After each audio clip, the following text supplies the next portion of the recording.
ഉറങ്ങുന്ന നേരം ഉണർത്താത്ത വീടാ, ഉടയാടയൊന്നും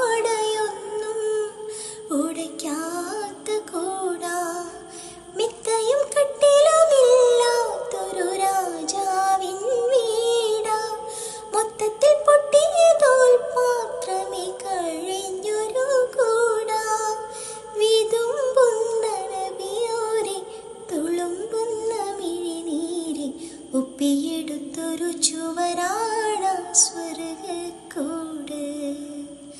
പനയോലയിലൊരു കുടിലാണേ, ഭവനങ്ങളിലതു നിധിയാണേ, പടിവാതിലിൽ ചെറുതടിയാണേ, നബി തങ്ങളെ